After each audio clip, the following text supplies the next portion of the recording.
Here's Mace, sets up, the equalizer!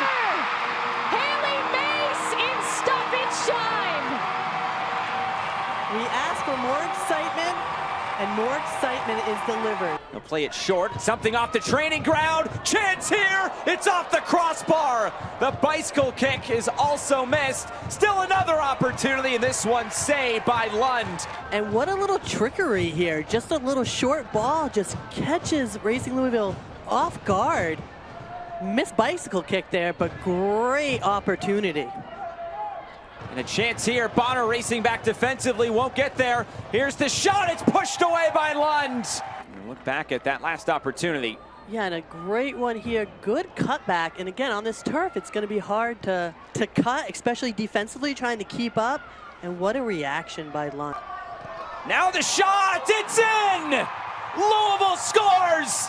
And they finally get a second goal! It's Savannah DeMello! This is just another great finish. She put such great bend on the ball, and it just goes in the back of the net. I mean, this is not easy to do. She has two defenders right in front of her. She picks her head up. She sees exactly where it needs to be placed, and that bend is perfect because it's going in and around the goalkeeper. We are right now 0-0 at halftime. Mick, how are we feeling so far about the first half? Pretty good. Well, getting the ball to the flanks and creating chances. The keeper's probably made about 3 very good saves already. So we just need to, be a little bit more persistent, maybe a little bit more clinical with our finishing, but be patient, and the chances will keep coming. And it's been a physical game so far. A lot of fouls. Any halftime adjustments? No, I think the referee set the tone early on in the game. He's let a lot go, so the players pick up on it from there. But we'll just play. We'll just keep doing our thing.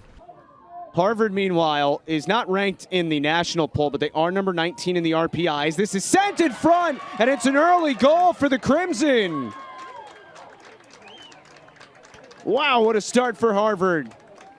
And Yale just kind of getting caught on their back heels there, not expecting that early cross in. And wow, 3 Harvard players right there on the doorstep, ready to put that in. Table right now. That's all really meaningful. And also setting these seniors potentially out in the right way is something that's important to her and this staff. Jamie Leshnick, the first year out of San Diego, 16 is in for the first time for Harvard. She started this play. Holmes the save. Rebound put in. And the Crimson go back in front. And this is that quick transition of Harvard going, that it has to be immediate ball pressure because they are that fast, that quick, anytime they have the ball at their feet. And I tell you what, Harvard has a few chances right there to score and just unmarked on the back post. Gabby Del Pico scores her 5th goal this season and the 13th of her career.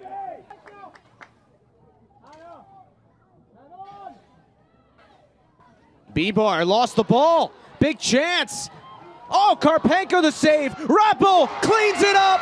And wow, what a job by Yale, just staying with it, capitalizing off a Harvard mistake.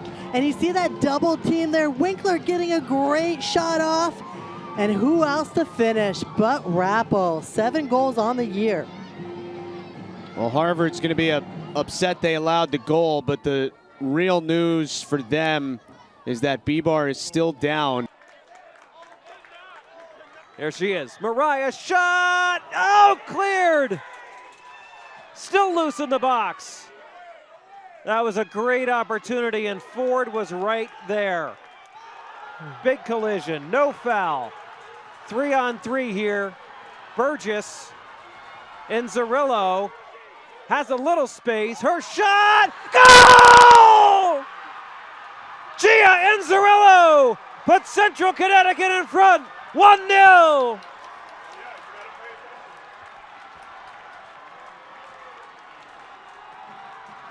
And wow, what an exciting few moments. Her 15th goal of the year. And you can see exactly what this means to her, what this means to this squad. And you know where this all comes from? It comes from Ford's save right there about 30 seconds prior. She came up big. Wagner had a great chance, great turn. And then on this breakaway, this transition, you called it, 3-on-3, and what a smashing shot in the back of the net. She just had so much on it that Hughes couldn't control. And this is a dangerous position right here. I'm guessing she's putting it right on target. Yep. Right in the middle of the field, right? So there's really, it's hard for Ford to set up the wall right now. So she's going to block off her left side. Ford's going to cover the right side, but there's so much space in that goal. Barbosa, shot, goal! She did it with 51 seconds left in double overtime. The hero again, Barbosa, who had the goal versus Merrimack with 31 seconds left in regulation, scores here on the free kick. Tied at 1. You knew it was in a dangerous spot. Right in the middle of the field, leaves that entire goal open. Ford sets up her wall to the left, but not enough. Shot. Saved! And it's over! The trophy is coming back to Hardware City. Central Connecticut State, champions of the NEC once again. And how about that drama, leaving it up to the 5th and final kick. Carr hits the crossbar. I'm not even sure if Ford got a touch on it or not. Just another one top shelf that missed by inches. Israela, how did you feel after you scored that goal? I instantly started crying. I mean, to have my family here, my friends all supporting me, I mean, it's just a real moment. Abby Burgess' pass was on the dime, and I lifted up my head, and I just shot it in. The NEC Offensive Player of the Year, and this is exactly why. Thank you and congratulations. No worries. And let's bring on head coach of the Central Blue Devils, Mick Darcy. You've done it again, my friend. Thank you, Huber. Never gets old. 13th, your 13th NEC championship. Mine 11. Give credit to 2 before me. But no, it's a wonderful feeling. What a great battle today with Wagner. I mean, they were just awesome. They brought it to us, and we had to dig really deep. Melina made a couple of big saves for us in goal, but we kept pushing, and it was a bit of a sucker punch at the end to concede a goal from a free kick with a minute or so to go. So to rally again from that and compose ourselves to get ready for the penalties, I thought was huge. Just we've worked on them a lot. They were ready, and again, Melina coming up big. Yeah, and I was just gonna say the same thing. Talk about Melina Ford, because I know you got the goal winner, or the game winner, but her save is really what started that whole play. Yeah, I mean, a huge save, comes out, made herself big, got a strong arm on the ball, and that's what she does. Here in the John J. Lee Amphitheater with the University of New Haven Hall of Famer Christine Huber and Kayla Burton roaming the sidelines. I'm Josh Hess. Christine, Yale might be playing some of its best basketball of the season right now. 2 wins last weekend, but they can't overlook this Penn team that upset them a couple weekends ago in Philadelphia. Yeah, that's really true. They really need to pick up their game defensively. A little more help side defense, and they need to deny those passes from the post. Well, A.J. Broder in the post for Penn is one of the most dominant players in the Ivy League. He's always a handful. He really makes everyone around him better. He's the best passer in the league. He actually leads the Ivy League in assists per game. He's a big man in the post that Penn's really going to rely on offensively and defensively, and he's also not scared to hit the big shot. When Penn took the lead of 10 points, I kind of thought it was over. Yale obviously is proving differently.